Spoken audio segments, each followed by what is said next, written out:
Bible कहती है जब पवित्र आत्मा दानियल के अंदर था तो परमेश्वर ने उसको आने वाला समय बताया कि नहीं। और जब वही पवित्र आत्मा यूसुफ के अंदर था तो उसने राजा को बताया कि इतने साल अकाल पड़ेगा, इतने साल बहुतायत के होंगे, इतने साल तुम्हें जमा करना पड़ेगा, इतने साल तुम्हें फिर खर्चना पड़ेगा।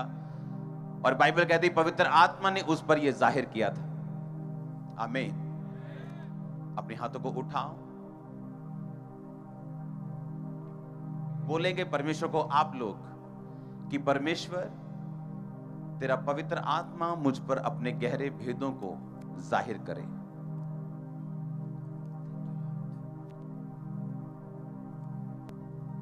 प्रभु यीशु मसीह के नाम में भजन संहिता 89 उस वचन को अपनी स्क्रीन के ऊपर पढ़ेंगे। मैंने अपने दास दाऊद को लेकर अपने उस पवित्र तेल से उसका अभिषेक किया है।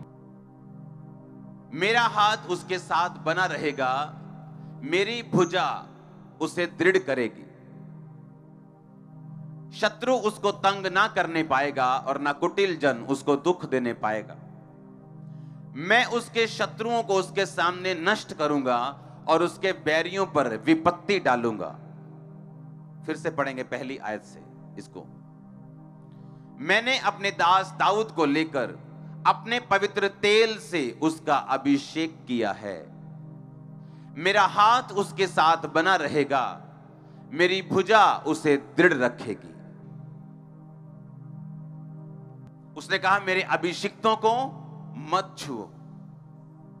अपने हाथों को उठाओ, बोलो परमेश्वर मैं एक अभिषिक्त बनूं, एक अभिषिक्त विश्वासी, एक ठंडा विश्वासी नहीं, बिना आत्मा और सामर्थ्य के नहीं। मांगो अपने हाथों को उठा के।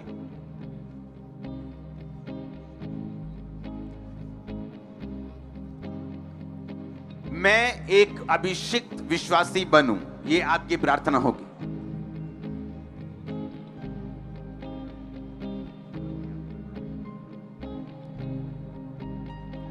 आमीन। जो माहौल आप देख रहे हो अभी जो दुनिया में हो रहा है, ये एक निशानी है कि हम बिल्कुल एंड समय में हैं। ये बेदारी, ये हीलिंग्स, ये मिरेकल्स, ये रूहों का बचना, इस तरीके के साथ सुसमाचार का फैलना, ये एक प्योर निशानी है। और जो माहौल बन रहा है मैं आपको बता चुका हूं। पहले तो तारीफ करो पवित्र आत्मा के लिए, वो हमारे बीच में है। मैंने कहा था ये युक्ति का आत्मा नहीं, ये युक्ति का आत्मा है, कॉपी का आत्मा नहीं। कॉपी आप अपने मेंटर की करते हो, दूसरे लोगों की नहीं। आमीन। ये वो युक्ति का आत्मा है जब वो गाइड करता है, जब वो आपकी अगुवाई करता है तो लोग आपको फॉलो करते हैं और ये आपको बचा के रखता है। जब एक अभिषेक एक व्यक्ति की जिंदगी में आता है वो उसका सुरक्षा कवच बन जाता है और वो एनिमीज का एनिमी बन जाता है, वो वैरियों का वैरी बन जाता है। आप वैरी नहीं है किसी के, लेकिन जो कोई आपको खत्म करना चाहता है वो उसका वैरी बन जाता है। परमेश्वर ने कहा वो पवित्र तेल से मैंने जो उसका अभिषेक किया, इस कारण मैं उसके वैरियों के ऊपर क्या डालूंगा? विपत्ति को डालूंगा। और मेरा हाथ उसके साथ बना रहेगा और मेरी बाजू उसे स्ट्रॉन्ग करती जाएगी डे बाय डे। आज कौन है जो निराश है? कौन है जो टूटा हुआ है? कौन है? वो वही है जिसके अंदर परमेश्वर की आत्मा का अभिषेक नहीं, जो परमेश्वर के अभिषेक की ताकत को नहीं समझता कि अभिषेक के कारण तेरा हर एक जुआ क्या कर दिया जाएगा? नाश कर दिया जाएगा। तोड़ना होता है, रस्सी को तोड़ दिया, फाड़ दिया, खत्म कर दिया, लेकिन नाश करना होता है, रस्सी को जला दिया और राख में बदल दिया। परमेश्वर ने कहा तेरा जुआ मैं राख कर दूंगा, तेरा जुआ, तेरा बोझ, तेरी बीमारियां, तेरा ट्रबल, तेरा कलेश मैं क्या करूंगा? परमेश्वर ने कहा मैं नाश कर दूंगा अभिषेक के कारण। और अभिषेक कैसे आता है? पवित्र आत्मा के साथ जब आप सहभागिता रखते हैं, पवित्र आत्मा के साथ जब आप जलते हैं। कुरिन्थिया के वचन को पढ़ेंगे अपनी स्क्रीन के ऊपर। पहला कुरिन्थिया 1 उसकी 21 आयत। और जो हमें तुम्हारे साथ मसीह में दृढ़ करता है और जिसने हमें अभिषेक किया वही परमेश्वर है। परमेश्वर कहता है कि तुम अभिषेक किए जाते हो। जिस दिन तुम क्रिश्चियन बन जाते हो, जिस दिन तुम मसीह में आते हो, तुम्हारा अभिषेक कर दिया जाता है। अब वो अभिषेक आपका कर दिया गया, पाप को मना कर सकते हैं। अभी आप बोल सकते हैं कि मैं व्यभिचार नहीं करूंगा, आप बोल सकते हैं कि मैं अब शराब नहीं पीऊंगा, नहीं अब मैं ये काम नहीं करूंगा, मैं चोरी नहीं करूंगा, अब मैं कोई गद्दारी नहीं करूंगा, अब मैं कोई गलत काम नहीं करूंगा, क्योंकि मेरा अभिषेक कर दिया गया। क्योंकि मैंने आपको ये बात समझाई है, आपको पिछले वचन सुनने पड़ेंगे अगर आपको सारी बात समझनी है तो, कि परमेश्वर आपको एक बार अभिषेक देता है और सबको एक जैसा देता है, लेकिन किसी का अभिषेक बढ़ जाता है, किसी का थोड़ा रहता है, किसी का ज्यादा हो जाता है, किसी का बहुत ज्यादा होता है। इसका रीजन ये है कि उस अभिषेक के साथ अगर आप फेथफुल हैं, अगर उस अभिषेक को आपने बढ़ाया है, पवित्र आत्मा के जरिए आपने उस अभिषेक की रक्षा भी की है, आप पाप में नहीं गिरे, आपने अभिषेक को बेचा नहीं है, आपने अभिषेक के साथ वफादारी निभाई है, तो परमेश्वर कहता है मैं तुझे अगला अभिषेक दूंगा। जिस तरह दाऊद को परमेश्वर ने अभिषेक किया पहली बार, दूसरी बार किया राजा होने के लिए यहूदा के गोत्र के ऊपर, और तीसरी बार किया इज़राइल का राजा होने के लिए 12 गोत्रों के ऊपर। हर कुछ साल के बाद उसका अभिषेक बढ़ा, और जब अभिषेक बढ़ा तो आपकी लेवल भी सेम नहीं रहता। एक सरकार में अगर 3 वैकेंसीज हैं, एक बीए वाले के लिए, एक एमए वाले के लिए, एक पीएचडी वाले के लिए, एक व्यक्ति ने बीए कर ली, मेहनत करके उसे वो सीट मिल गई। अब उसे मालूम है मैं इसका भी सीनियर बन सकता हूं, इससे भी ऊपर जा सकता हूं, लेकिन मुझे एमए करनी पड़ेगी। अब उसने एमए कर ली और उसका भी सीनियर बन गया, उसे मालूम है मैं इससे भी ऊपर जा सकता हूं, अगर मैं पीएचडी करूं इससे भी ऊपर एक पोस्ट खाली है। उसी तरह आत्मिक लाइफ है, परमेश्वर आपको उतना ही देता है जितना आप हैंडल कर सकते हैं। वो आपको हैंडल करने से ज्यादा, आपकी कैपेसिटी से ज्यादा वो आपको नहीं देता। इसलिए परमेश्वर ने कहा किसी को मैंने 5 तोड़े दिए, किसी को 2 दिए, किसी को 1 दिया, मैंने उनकी सामर्थ्य के अनुसार, मैंने उन्हीं के अनुसार, उनकी योग्यता के अनुसार मैंने उनको तोड़े दिए, मैंने उनको सिक्के दिए। 5 ने 5 कमाए, 2 ने 2 कमाए, 1 ने छिपा दिया, ये बात की बात है। लेकिन परमेश्वर कहता उनकी योग्यता के अनुसार मैंने उनको सिक्के दिए, मैंने उनको काम करने के लिए तोड़े दिए, बाइबल कहती। हालेलुया। अगर आप चाहते हैं कि अभिषेक आपकी लाइफ पे आए और वो ये काम करे जो हमने भजन संहिता 89 में पढ़े, फिर से पढ़ेंगे। उसने कहा तेरी बाजू मुझे दृढ़ करेगी, मेरा हाथ तेरे साथ बना रहेगा, मेरी बाजू तुझे दृढ़ करती रहेगी। किसके साथ? तेरे साथ जिसका पवित्र तेल से मैंने अभिषेक किया है। अपनी भेड़ों को वो मसा करते थे तेल के साथ, यानी अनॉइंट करते थे, यानी उसको कवर करते थे ताकि भेड़ों को मच्छर ना काटे, उनको फ्लाइज ना काटे, उनको खटमल ना काटे, या बीमार ना हो। और जब तेल लगता था भेड़ें सुरक्षित रहती थी। क्रिश्चियन बनने से कुछ नहीं होगा, जिसका असली मकसद है क्रिश्चियन बनना, मसीही बनना, मसा किया हुआ बनना। अगर मसा ही नहीं है तो हम मसीही भी नहीं। बोलो अपने पड़ोसी को, अगर मसा नहीं है तो हम मसीही भी नहीं। आमीन। अगर हमको असली मसीही बनना है तो हमें मसा, हमारे जीवन में मसा होना चाहिए, निशानी होगी। नाम के पीछे मसीह लगाने से आप मसीही नहीं होते हैं अगर आपकी लाइफ में वो मसा नहीं है। परमेश्वर ने कहा मैंने पवित्र तेल से दाऊद का अभिषेक किया, इसीलिए मेरा हाथ उसके साथ है, मेरी बाजू उसे दृढ़ करेगी, इसीलिए मैं उसके वैरियों का नाश करूंगा, मैं उसके वैरियों के ऊपर विपत्ति डालूंगा। पढ़ेंगे उसको फिर से एक बार, अगली आयत को। शत्रु उसको तंग करने ना पाएगा और कुटिल जन उसको दुख देने ना पाएगा। कि वो तंग नहीं करने पाएगा आपको, और कुटिल जन आपको दुख नहीं देने पाएगा। वो अनॉइंटिंग, वो अभिषेक जब आपकी लाइफ के ऊपर होगा, आप रिसीव करोगे आज इससे। क्योंकि अगर होली स्पिरिट को आपने पा लिया है, और किसको मिलता है होली स्पिरिट? जो अपने पापों से माफी मांग लेते हैं, जो एक पवित्र जीवन जीने के लिए तैयार है, जिसको मालूम है कि यीशु मसीह धर्म जात बदलने नहीं आए, मुझे यीशु मसीह को फॉलो करना है और उसकी सारी आज्ञाओं को मानना है। सताव का टेंशन नहीं लेना, विरोध की टेंशन नहीं लेनी, मुझे अपने प्राण पर खेलकर भी परमेश्वर के विश्वास को जो मेरे जीवन में है उसे सुरक्षित रखना है। बाइबल कहती है पवित्र आत्मा आपको मिलेगा, और जब वो पवित्र आत्मा के साथ आप समय व्यतीत कर लेंगे, उसके साथ आपका अभिषेक बढ़ेगा, और जब अभिषेक बढ़ेगा तो ब्लेसिंग बढ़ेगी, सुरक्षा बढ़ेगी, परमेश्वर का हाथ आपको स्ट्रॉन्ग करेगा, एनिमी आपको तंग नहीं करने पाएगा, कुटिल जन आपको दुख नहीं देने पाएगा। ये सारे वायदे पूरे होंगे। हालेलुया। पवित्र आत्मा आपके लिए सबसे कीमती चीज है। वो आपका बेस्ट फ्रेंड है। उससे गुड मॉर्निंग बोलते हो कि नहीं? अब बोलना शुरू कर दिया, उससे बात करते हो, वो आपको गाइड करेगा, कान में बोलेगा, वो आपके वे साफ कर देगा। मैंने कहा यीशु मसीह के नाम में। जब पवित्र आत्मा आपकी लाइफ में आता है तो आपको प्रोफेसी करके उसे भी डिलीट करने की जरूरत नहीं पड़ती। प्रेयर माउंटेन में मैं प्रेयर कर रहा हूं, वहां पे मैं जब भी जाता हूं मैं बिना तैयारी के साथ जाता हूं, जस्ट जाता हूं, दैट्स इट। मैं जब सुबह की प्रार्थना करता हूं तो मैं लिख के करता हूं। मेरी बाइबल के पीछे लिखित सारे टॉपिक्स हैं जिनसे मैं अपनी पर्सनल प्रेयर करता हूं। रात की प्रार्थना मैं लिख के नहीं करता हूं, वो मैं आत्मा से करता हूं, क्योंकि लिख के भी जरूरी, बुद्धि से भी जरूरी है और आत्मा से भी जरूरी है। कि एक है परमेश्वर को विषय बताना, एक है कि आत्मा में प्रार्थना करना, और पवित्र आत्मा आपको विषय बताता, चाहे वही वाले हों जो सुबह आपने बोले थे। मैं वहां पे गया हूं और मैं प्रार्थना कर रहा हूं और परमेश्वर मुझे क्या कह रहे हैं कि आने वाले समय में जो यूरोप होगा, लेकिन उस समय मुझे थोड़ा भारी लगा वो वचन परमेश्वर का। तो मैंने सोचा कि मैं आधा देता हूं, तो मैंने आधा दिया कि आने वाले समय में वहां पे खाने पीने की वस्तुएं और जो डेली नीड्स की जरूरतें होती है उनकी कमी होगी। लेकिन वो पूरा वचन मैंने नहीं दिया था। मुझे देना जरूरी है वो, क्योंकि जब वो पूरा होगा तब आपको समझ आएगी कि परमेश्वर का आत्मा किस तरह से हमें शुरू से बताता आया। कुछ भी ऐसा नहीं है जो हमारे लिए सरप्राइज होगा कि हो ये क्या हो गया, ओ ये क्या। सुनो, आने वाले समय में देखो क्यों कोविड आया।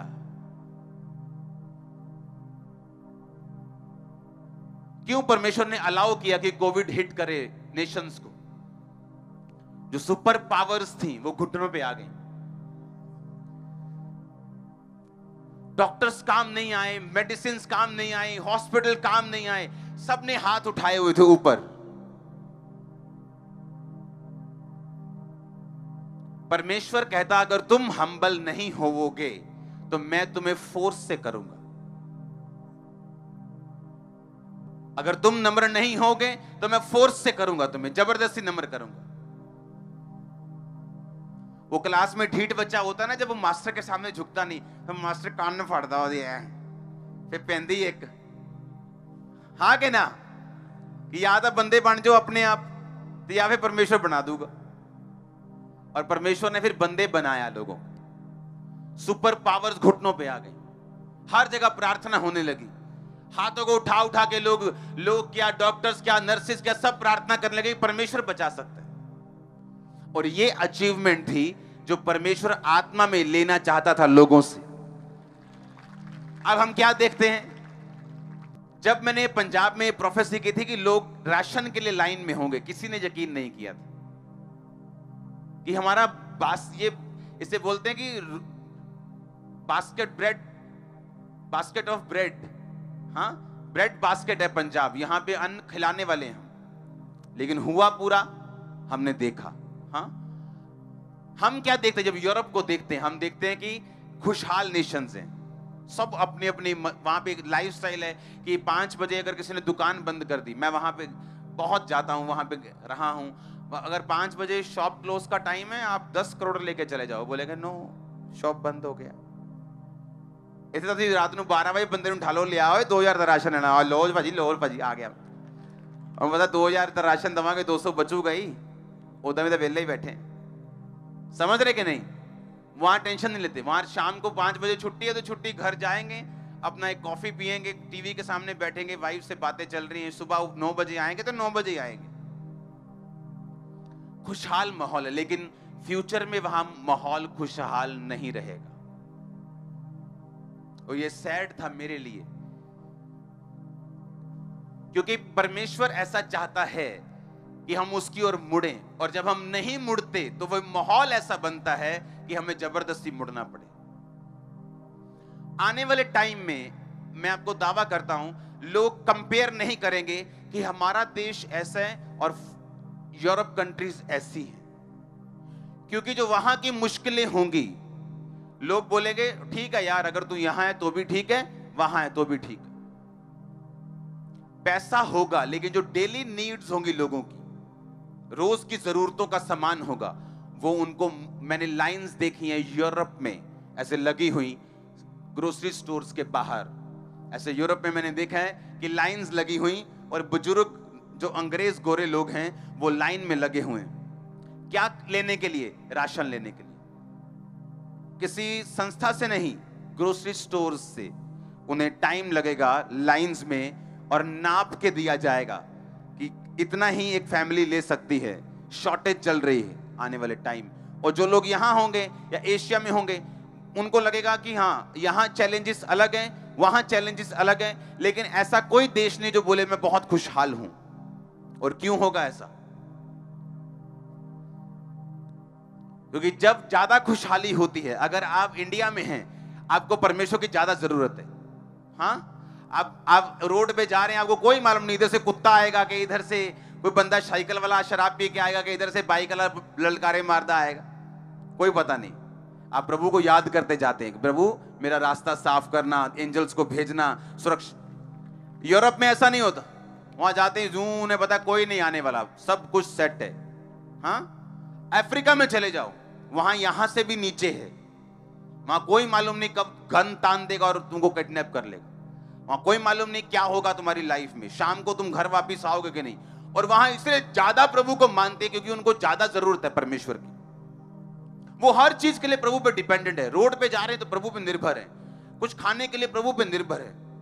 सब कुछ उगा नहीं सकते वो अफ्रीका में, चाहे वो बड़ा अच्छा लैंड है, वहां पे उपजाऊ है, लेकिन मौसम ऐसा है कि हर देश हर चीज नहीं उगा सकता इंडिया की तरह। लेकिन वो निर्भर परमेश्वर पे हैं, इसलिए वो ज्यादा स्पिरिचुअल बन जाते हैं क्योंकि उनकी निर्भरता जो है वो परमेश्वर के ऊपर है। आप मेरी बात समझ रहे कि नहीं? इसलिए वो लोगों ने बेदारी देखी। इसलिए अफ्रीका जो है, जब हम रेनिड बॉन्के की जो ग्रेटेस्ट इवेंजलिस्ट है उनकी बात सुनते तो अफ्रीका ब्लड वॉश हुआ, परमेश्वर के लहू से धुल गया और 90% लोग वहां पे क्रिश्चियंस हैं। क्यों? क्योंकि एक बेदारी का टाइम आया। अब यूरोप होगा। कैसे?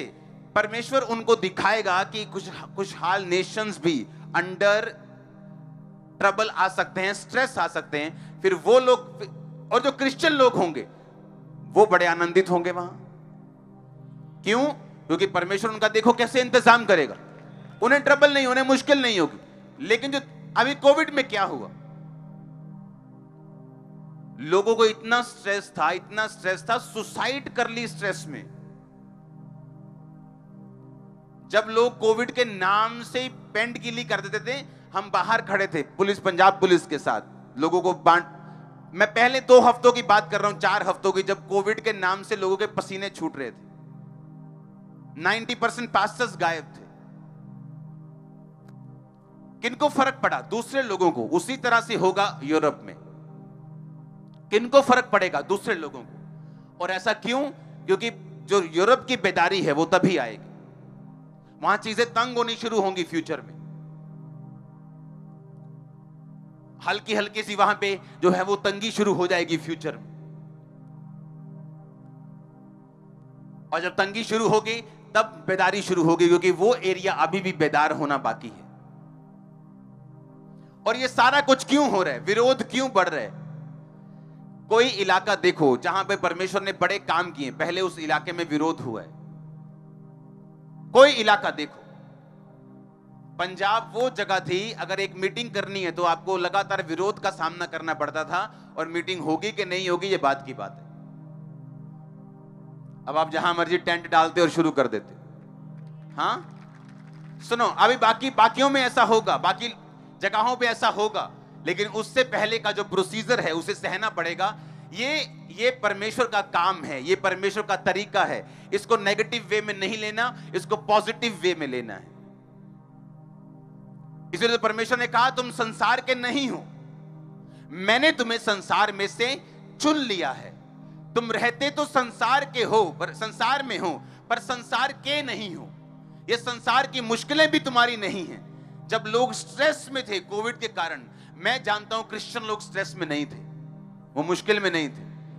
उन्हें मालूम है जीना भी लड्डू और मरना भी लड्डू, कोई टेंशन नहीं, कोविड कुछ नहीं कर सकता। हालेलुया। लेकिन दूसरे लोगों के लिए था। और आप अगर देखोगे कोविड के बाद से, अगर आप कोविड के पहले का इंटरनेट देखोगे, कोविड के बाद के आप सुसमाचार को देखोगे, आपको 10 गुना फर्क नजर आएगा, 10 गुना। जब लोग बोलते थे बस अब चर्चिस गई, बंद हो गई, मैंने कहा डोंट वरी, ये 10 गुना बढ़ेगा। वो अपने लोगों पर जाहिर किए बिना कुछ नहीं करता है। यूरोप के लिए मेरे दिल में बोझ हमेशा से रहा है, क्योंकि जब मैं वहां पे जाता हूं मैं देखता हूं कि वो लोग जो हैं फाइनेंशियली ब्लेस्ड हैं, मौसम से ब्लेस्ड हैं, सिस्टम से ब्लेस्ड हैं, पर बेदार नहीं। वहां पे जब मेरी प्रचारकों से बात होती तो ऐसे लोग भी हैं, वहां पे अगर लंगड़ा भी चल जाए तो अंग्रेज ऐसे ही बैठा रहता है। मतलब उनको हिलाना बड़ा मुश्किल काम है। मतलब अगर किसी अंग्रेज ने ताली बजा दी ना, वाह, तो समझ लो कि मुर्दा जिंदा हो गया, ऐसा मिरेकल हुआ है। अगर ताली बजा दी तो ऐसा लगता है कि बहुत बड़ा काम हुआ कि अंग्रेज से ताली बजी। ये नहीं कि बिलीवर नहीं, बिलीवर हैं लेकिन ठंडे, बिल्कुल बिल्कुल ठंडे। परमेश्वर का उनको कोई सब कुछ उनके ऊपर सारा सिस्टम का कब्जा है। जर्मनी में हॉल में मीटिंग में कर रहा था और वहां पे जितनी कैपेसिटी थी उससे एक बंदा भी एक्स्ट्रा अंदर नहीं बिठाते थे, एक पर्सन एक्स्ट्रा नहीं आता था। कहते थे रूल है जितने अंदर बंदे असाइंड हैं उतने ही आएंगे। मैं कहा इन्होंने खामरे मरवाओ गेड़ा एक पता लग गया। हालेलुया। लेकिन इसीलिए आप सुनो, इसीलिए परमेश्वर काम दूसरा करेगा, इसलिए वो कान पकड़ेगा अभी, और ऐसा होगा। प्रेयर्स इस चीज को कैंसल नहीं कर सकती। प्रेयर्स इस प्रोफेटिक वर्ड को कैंसल नहीं कर सकती। लोग क्या बोलते हैं कि हाँ हाँ मैंने प्रेयर की थी, कि पहले मैंने कहा था ये जीतेगा, मैंने प्रेयर की थी ये जीत गया। ये प्रेयर से कैंसल नहीं होगा, इसका कोई भी पीछे मुड़ने वाला हिसाब नहीं होगा, ये पूरा होगा। प्रेयर्स आपको बचाती हैं, प्रेयर्स क्रिश्चियन लोगों को बचाएंगी, प्रेयर्स वहां पे मलहम लगाएंगी, प्रेयर्स उनको सुरक्षित रखेंगी। लेकिन ये घटना पूरी होने से कभी नहीं रुकेगी। और रीजन क्या? कि परमेश्वर अब बेदारी को अचीव करना चाहता है। लास्ट टाइम के लास्ट घंटे आ चुके हैं। अब लास्ट टाइम में शैतान भी एक्टिव है, परमेश्वर का आत्मा भी आप देख रहे हैं किस तरह से काम कर रहा है, किस तरह वो यूथ को चुन रहे हैं, किस तरह वो मसा दे रहे हैं, किस तरह वो अनॉइंटिंग दे रहे हैं, काम कर रहे हैं। ऐसा पहले कभी नहीं था, पहले कभी नहीं था। और इसका रीजन है परमेश्वर, सुनो, इसीलिए परमेश्वर आज लोगों को फाइनेंशियली ब्लेस कर रहे हैं। पता नहीं चर्च के कितने वॉलंटियर्स इस समय यूएसए में है, कनाडा में है। ऐसा क्यों? परमेश्वर अब वो काम कर रहा है जिससे फाइनेंशियली सपोर्टर्स उठें। वो काम कर रहा है कि यूथ मसा हो, वो अपने एरिया में काम करें। अधिक से अधिक परमेश्वर का आत्मा आपको छू रहे। मिरेकल्स को आप देख रहे हैं किस लेवल पे जा चुके हैं। ऐसा क्यों? परमेश्वर को कुछ भी प्रूफ करने की जरूरत थोड़ी है कि वो परमेश्वर है, लेकिन एंड टाइम है और परमेश्वर नहीं चाहता कि इस बेदारी से कोई बचे। आमीन। परमेश्वर ने, यीशु मसीह ने कहा कि फसलें पक चुकी हैं, बस काटने वालों की जरूरत है। अब काटने वाले भी बढ़ रहे हैं, फसलें भी आप देख रहे हो धड़ाधड़ कट रही। पहले ऐसा थोड़ी होता था, पहले ऐसा नहीं होता था। और कोई विरोध परमेश्वर के काम को रोक नहीं पाता। विरोध यह निशानी होती कि शैतान घबराया हुआ है और इस पे कब्जा होने वाला है। हालेलुया। जब अनॉइंटिंग आपकी लाइफ में आती तभी डिफरेंस पैदा होता है। अब मान लो परमेश्वर की ये इच्छा है कि मैंने एक व्यक्ति को ब्लेस करना है। मान लो परमेश्वर कहता है कि मैं इस एरिया को बचाऊंगा, उसके लिए परमेश्वर को एक ऐसा जन चाहिए जिसको परमेश्वर इस्तेमाल कर सके। अब परमेश्वर का हिसाब ये है, एक ये साउंड वाली होते हैं जो इनके साथ मेरी एक मीटिंग थी।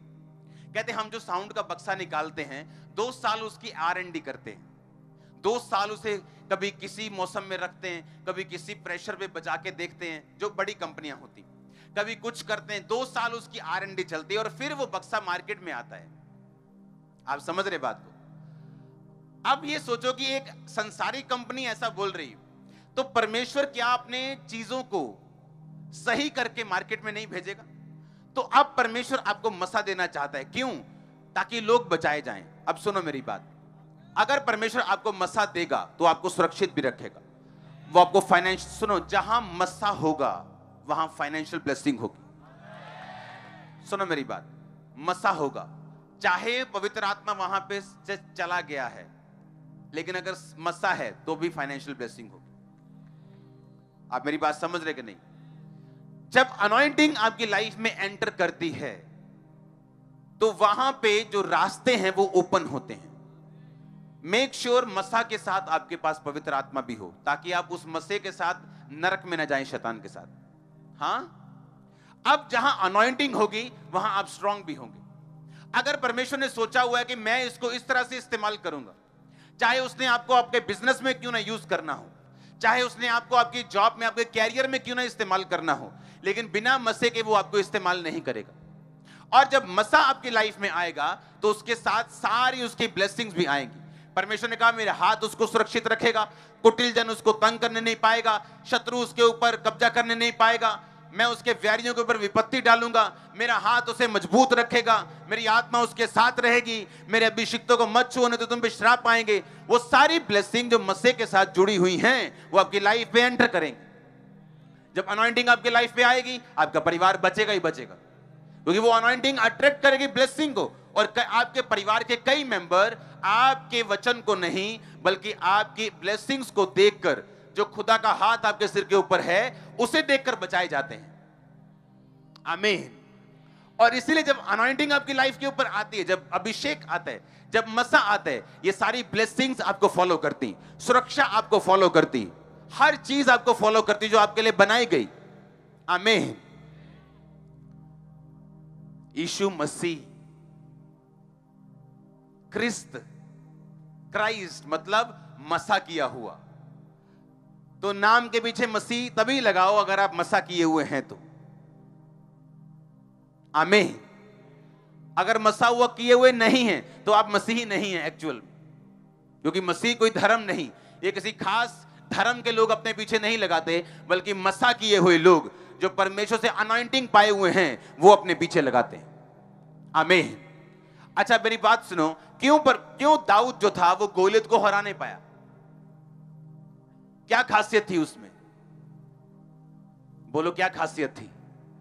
मसीह के कारण, अभिषेक के कारण, गिफ्ट्स के कारण नहीं। वहां गिफ्टेड हजारों लोग थे, गिफ्टेड। शाऊल की सेना कोई ऐसे ही थोड़ी थी, उसके सेना में बड़े शूरवीर बैठे थे, कोई हरा नहीं पाया, कोई वो काम नहीं करने पाया।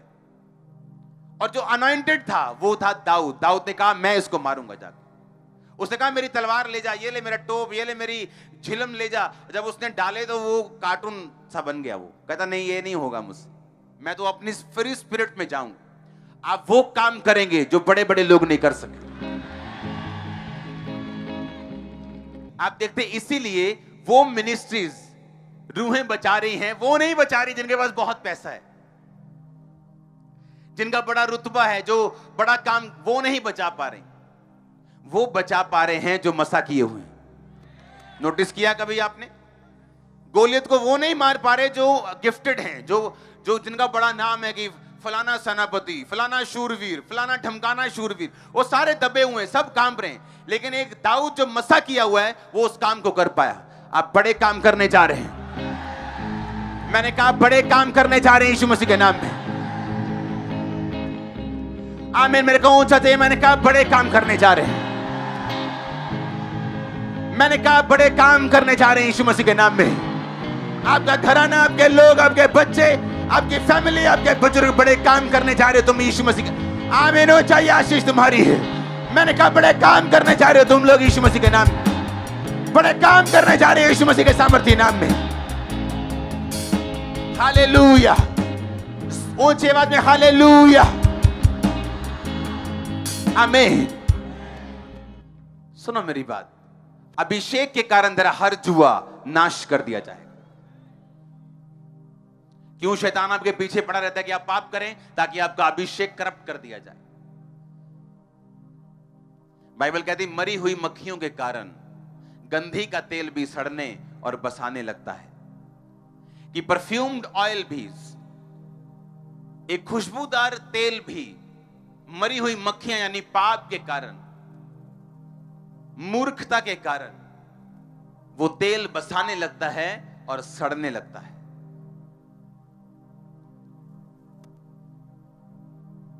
अगर मोटरसाइकिल की सर्विस नहीं कराओगे, जो 1 महीना पहले उसने ऑयल डाला था, इंजन ऑयल, वो सड़ चुका होगा, और जब सड़ जाएगा और सर्विस नहीं होगी, एक दिन इंजन भी सड़ जाएगा और ऑयल को रिन्यू करना पड़ता है। ऑयल को धूप में छोड़ दो कुछ देर के लिए, 2 दिन 3 दिन के बाद देखो वो सरसों का तेल भी कहां गया, वो डीजल कहां गया, वो पेट्रोल कहां गया। और ऑयल को बदलना पड़ता है, ऑयल को रिन्यू करना पड़ता है, रीफिल करना पड़ता है। जैसे हम रोज परमेश्वर की उपस्थिति में जाते हैं, उसे रीफिल करते हैं। अगर रीफिल नहीं करेंगे तो ये सड़ने लगेगा, बसाने लगेगा, और ये किसी काम का नहीं रहेगा। और इसलिए हम रोज फ्रेश होने के लिए स्पिरिचुअली हम परमेश्वर की प्रेजेंस में जाते हैं, पाप से दूर रहते हैं, प्रार्थना में रहते हैं, परमेश्वर के वचनों में बने रहते हैं, ताकि ये अनॉइंटिंग आपकी लाइफ के ऊपर बनी रहे। आप जानते हैं मसा पाने का एक तो और तरीका है, बाइबल को पढ़ना। आप वचन सुनो, प्रार्थनाएं अटेंड करो, लेकिन खुद बाइबल पढ़ना कभी मत छोड़ो।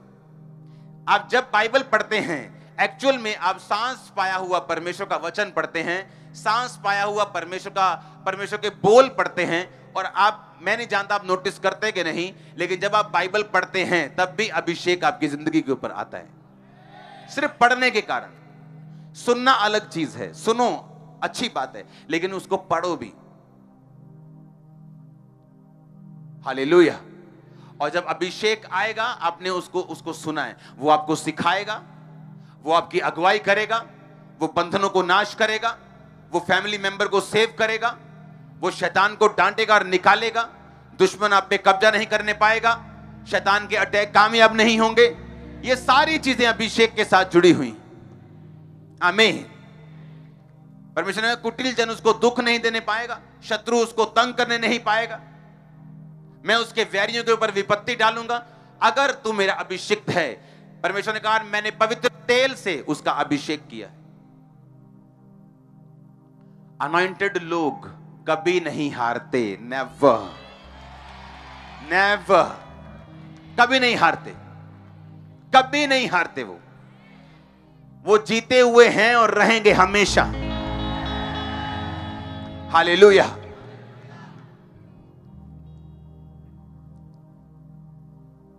आप गवाह होंगे एक एक चीज जो मैंने बोली है। जब आने वाले टाइम में ऐसा ही हो रहा है और ऐसा ही होगा, आप गवाह होंगे। आपको मालूम होगा कि मैंने ये सुना है, हमें बोला गया था कि चाहे युद्ध रुक जाए,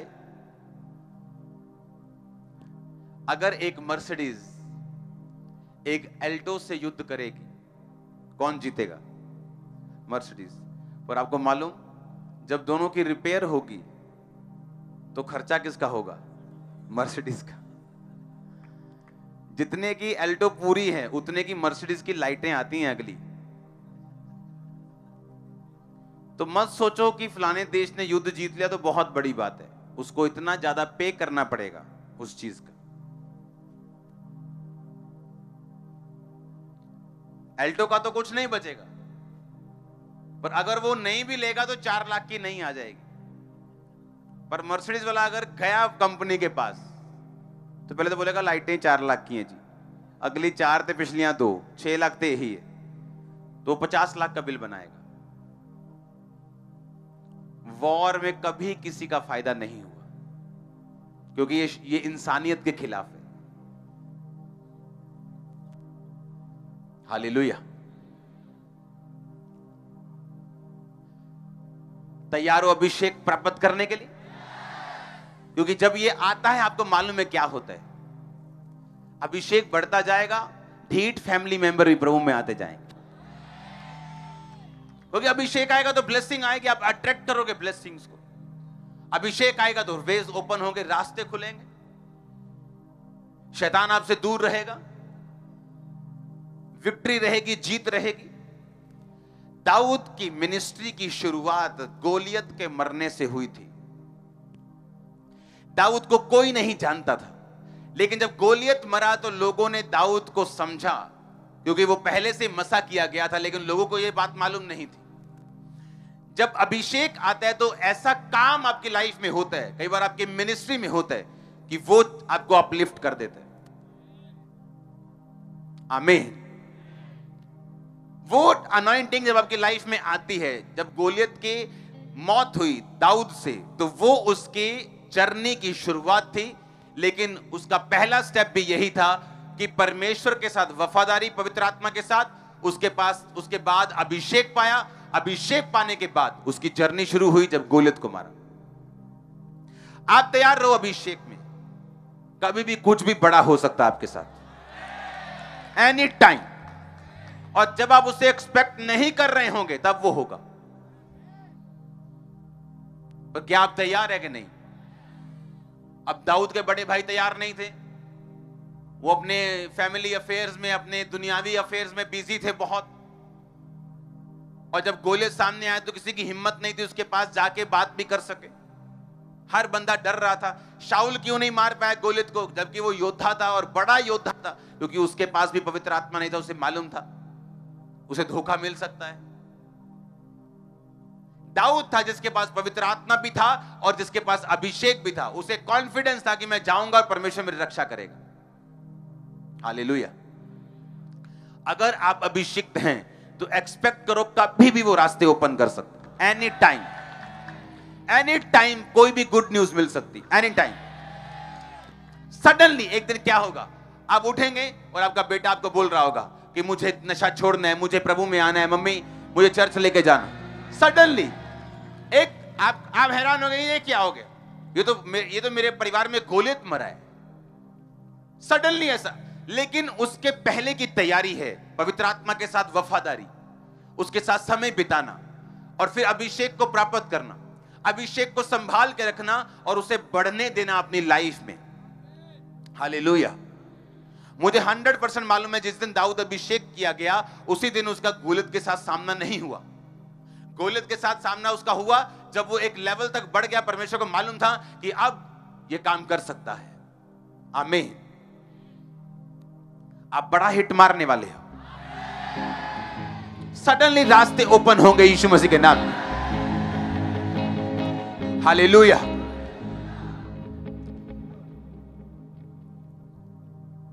ऐसा क्या था जब आप अभिषेक में बढ़ते हैं? ये मिनिस्ट्री अंग्रेज नहीं थे हमारे साथ जो 50 करोड़ भेज रहे थे, 10 करोड़ की जगह ले लो, ये ले लो, वो ले लो। आपको मालूम है ऐसा नहीं था। जब चर्च की शुरुआत हुई तो जितनी ऑफरिंग होती थी उतने का सब सिर्फ रेंट शेंट जाता था और हमें लगता कि कैसे हम लोगों के लिए काम करें। परमेश्वर कहता था अभिषेक में बढ़ना है, दैट्स इट। एक ही इलाज है इसका, एक ही इलाज है आपके ट्रबल का, आपकी मुश्किल का। फैमिली मेंबर सेव नहीं हुए, एक ही इलाज है, आप विश करते रहो और सदा विश करते रहो। कुछ नहीं होता विश करने से। आप परमेश्वर को मानते हो, किसी डब्बे वाले परमेश्वर को नहीं जो अंदर से निकलेगा और आपकी विश पूरी कर दे। ऐसा नहीं होगा। आप परमेश्वर को मानते हो जो मेहनत मांगता है, जो कहता मांगो तो दिया जाएगा। मसीह में की गई मेहनत कभी व्यर्थ नहीं जाती। आज आप अपने कैरियर के लिए अगर प्रेयर करेंगे, आज अगर आप स्टूडेंट हैं, आप नहीं सोचेंगे कि हाँ मैं तो स्टूडेंट हूं, मुझे कौन सा लंगड़े चलाने हैं, तो मैं तो इधर उधर कुछ भी गलत कर सकता हूं। लेकिन नहीं, वही अभिषेक आपके कैरियर में रास्ते खोलने वाला है। वही अभिषेक आपको राइट लोगों तक, राइट चैनल्स तक, राइट सिस्टम तक आपको लेके जाने वाला है। और जब ये करप्ट होता है, जब ये नहीं होता, तो फिर डिसअपॉइंटमेंट्स आती, फिर निराशाएं एंटर करती, फिर ऐसे लगता है लाइफ इज ए स्ट्रगल। फिर हम नेगेटिव वर्ड्स बोलते हैं और उन चीजों में फंस जाते हैं जिनके लिए हम बनाए नहीं गए। अभिषेक में बढ़ो, उसे संभाल के रखो। आपका दिन आने वाला है, वेरी सून, वेरी सून आपका दिन, मैंने कहा, आने वाला है। हालेलुया।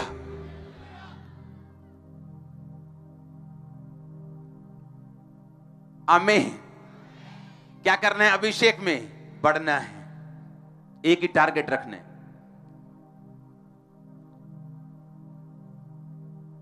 ये बार मैं आपको बात बता चुका हूं कि आपने चाहे शर्ट डाली है, चाहे पैंट डाली है, चाहे टोपी डाली है, मफलर डाला है, कोट डाला है, जुराबे डाली, बनता सब धागे से ही।